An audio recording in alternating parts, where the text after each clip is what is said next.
Hola chicos, en esta nueva cápsula veremos lo que es la concordancia entre sujeto y predicado para que ustedes lo puedan revisar y estudiar en sus casas. Por lo tanto, nuestro objetivo de aprendizaje para el día de hoy es aprender a qué nos referimos cuando hablamos de concordancia gramatical. ¿Qué significa, cierto, este concepto? Para recordar, cierto, lo que hemos visto hasta el momento, nosotros en las clases anteriores, cierto, hemos revisado todos los elementos del texto narrativo y otros conceptos que también se han relacionado con los textos narrativos. Por ejemplo, el narrador, los personajes, secuencia narrativa y lo último que revisamos fueron las ideas principales y secundarias. Pero el día de hoy vamos a hacer un stop en lo relacionado con el texto narrativo y veremos un elemento que pertenece al aspecto gramatical de un texto, y este elemento es, como ya les mencionaba, la concordancia gramatical. Antes de revisar entonces, ¿cierto?, este concepto, vamos a definir algunos términos, algunos elementos que nos van a servir para entender lo que es la concordancia gramatical. Primero, recordar, estos son elementos que ustedes han visto en años anteriores, lo que es el sustantivo. ¿Cómo definimos a los sustantivos? Como palabras que designan, es decir, que nombran a personas, animales, cosas o ideas. Es decir, nombran tanto a seres materiales como inmateriales. Por ejemplo, la palabra niño, gato, campo, bondad son todos sustantivos. Materiales, ¿cierto? Niño, gato, campo, porque son elementos que nosotros podemos ver, tocar, escuchar en nuestra realidad, e inmateriales como lo es la bondad, la alegría, la paz, que son conceptos que nosotros no podemos tocar, ¿ok? Pero que sí sabemos que existen como ideas. Además de eso, el sustantivo es el núcleo, la parte principal del sujeto. Otro elemento es el verbo. Son palabras que sirven para expresar acciones, estados, procesos o eventos. ¿De quién? Del sustantivo. Son el núcleo, la parte principal del predicado. ¿Qué es el sujeto? Es aquella parte de la oración que designa aquello de lo cual se dice algo, de quién se habla. Básicamente, ¿cierto?, de un sustantivo. Entonces el sujeto se refiere a aquella parte de la oración en donde se señala de quién se habla, y el predicado es la parte de la oración en la que se expresa lo que se dice del sujeto. ¿Ya? Todo lo que se dice cuando se nos explica cuál es la acción, ¿cierto?, o a quién le sucedió tal cosa, eso es el predicado, ¿ya? El sujeto y predicado, entonces, ¿cierto?, conforman una oración completa. Habiendo recordado ya entonces estos elementos, vamos a revisar ya de lleno lo que es la concordancia. La concordancia tiene que ver en la relación entre sujeto y predicado, cómo se relacionan estos elementos. Entonces, como pregunta aquí el mini, ¿cuándo sabemos que dos palabras concuerdan? Primero, este concepto, concordar, ¿ya? Dos elementos concuerdan cuando entre ellos existen características similares. Por ejemplo, si yo digo que mi opinión concuerda con la de mi amigo, es porque tenemos opiniones iguales o parecidas.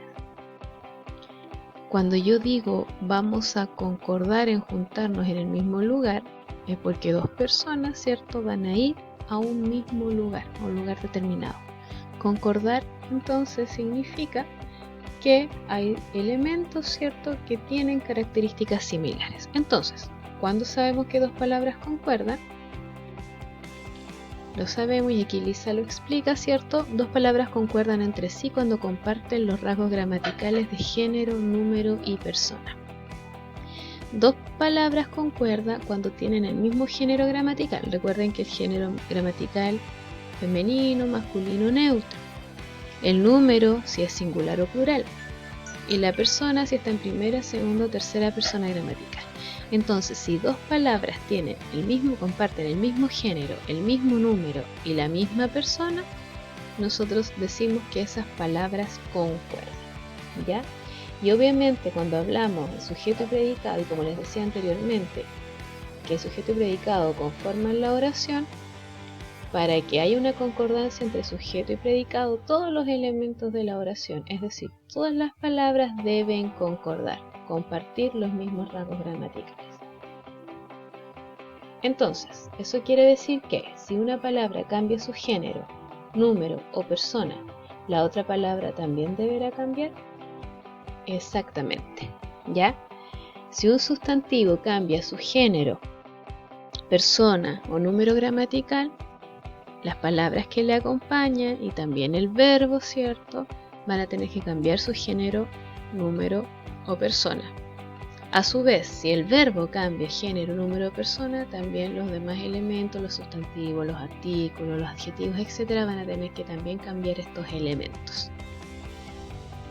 Por ejemplo, aquí en este recuadro yo tengo, ¿cierto?, dos ejemplos. Acá tenemos una oración en donde los elementos están en masculino, ¿cierto?, género masculino, y en número singular, el niño valdiviano. Si acá estos elementos cambian y los transformamos en femenino plural, ya no podemos decir el niño valdiviano o el niñas valdiviano, porque no habría concordancia. Entonces, como un elemento cambió, niño pasa a femenino y plural, los otros elementos que acompañan también tienen que cambiar para que haya concordancia, las niñas valdivianas. Lo mismo acá en el segundo ejemplo.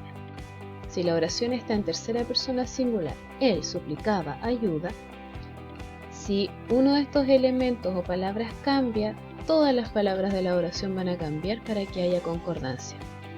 Si nosotros cambiamos la oración a tercera persona y cambiamos el número singular a plural, la oración va a tener que cambiar y quedarían ellos suplicaban ayuda. Si ustedes se dan cuenta, cambió la persona gramatical y por ende también cambió el número, ¿cierto?, del verbo. Y así entonces tenemos concordancia en las oraciones.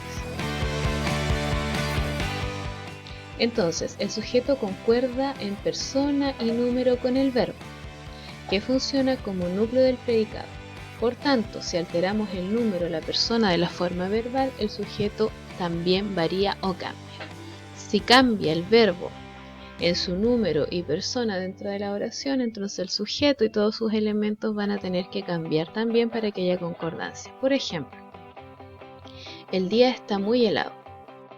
Acá, ¿cierto?, el verbo está se encuentra en número, ¿cierto?, plural, ¿ya? Perdón, en singular, en este caso en singular. Ya el día está muy nubla, muy helado. Sin embargo, si el verbo cambia a plural, están, los otros elementos también van a tener que cambiar a plural para que haya concordancia. Los días están muy helados. Si se fijan, estos elementos, helados, días, los, cambiaron también a plural para concordar con el verbo. ¿Ok? Aquí yo ahora les voy a dejar un ejercicio. ¿Cuál es la actividad? Dice, para practicar, realiza el siguiente ejercicio en tu cuaderno. En la primera columna se encuentran los sujetos de las oraciones. En esta columna están los sujetos, las cuales, las oraciones, debes completar con sus correspondientes predicados que están en esta otra columna y escribir las oraciones completas en tu cuaderno. La respuesta la revisaremos en clases. Entonces, ustedes en sus cuadernos, ¿cierto?, van a anotar los alumnos de la clase y van a completar esta oración con uno de los predicados que aquí aparecen. Eso los van a anotar y en la clase siguiente vamos a revisar si están bien, si existe concordancia en las oraciones que ustedes completaron. Eso entonces, chiquillos, en base a lo que es la concordancia gramatical, ¿ya? Y en esta cápsula, como un anexo, vamos a agregar otro elemento, ¿ok? Que esto también está en su libro, ya también está en su libro, lo que es el uso de la raya. Ya el uso de la raya es un elemento, ¿cierto?, un signo ortográfico, ya pertenece a lo que son los elementos ortográficos. Entonces, la raya se diferencia del guión, no es lo mismo. Ya raya y guión no son lo mismo. ¿Por qué? Porque la raya es un poquitito más larga, más extensa.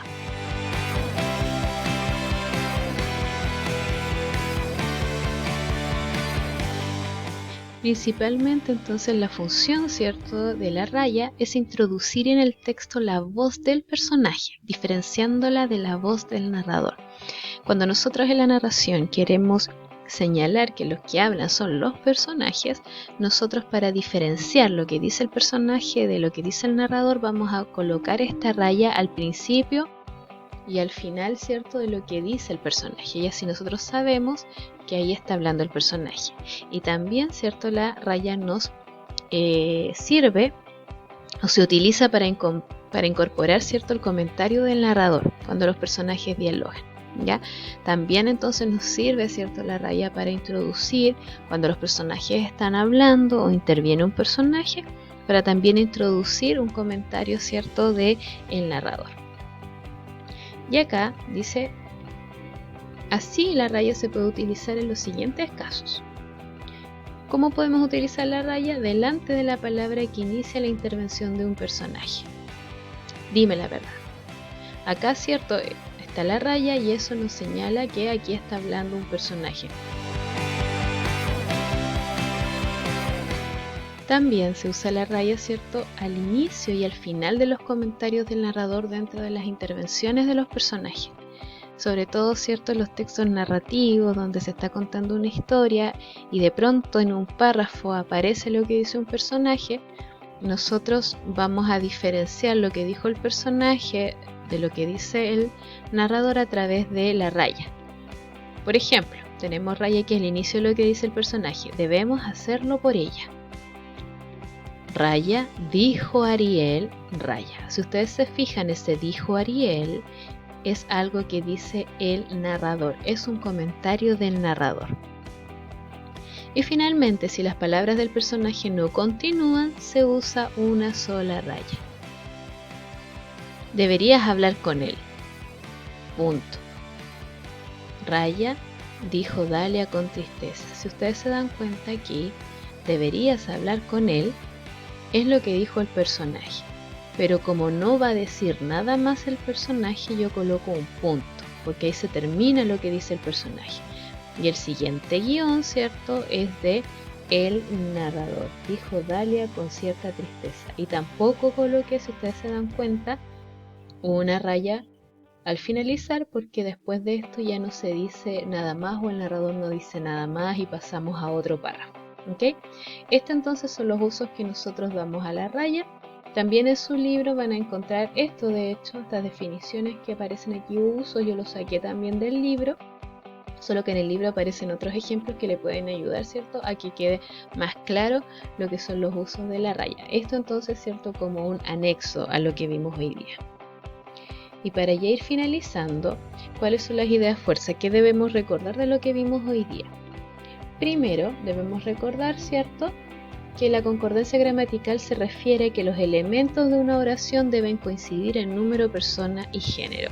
Cuando hablamos de los elementos de la oración, nos referimos a las palabras que componen una oración. Además de esto, si estos elementos no concuerdan, no existe concordancia. Ya si estos elementos no son iguales, no hay concordancia. Y finalmente, la raya es un signo ortográfico que sirve para introducir la voz de los personajes en un texto y también para introducir los comentarios del narrador entre el diálogo de los personajes. Entonces son las 4 ideas fuerza entonces que nosotros debemos recordar. Y todas las dudas, chicos, que tengan, comentarios, ¿cierto?, con respecto a esta cápsula, las vamos a revisar, ¿cierto?, durante nuestras clases online. ¿Ya? También voy a revisar, ¿cierto?, la actividad que les dejé sobre concordancia gramatical para que ustedes las hagan, ¿ya?, y podamos revisarla. Eso, chicos, nos vemos, cariños.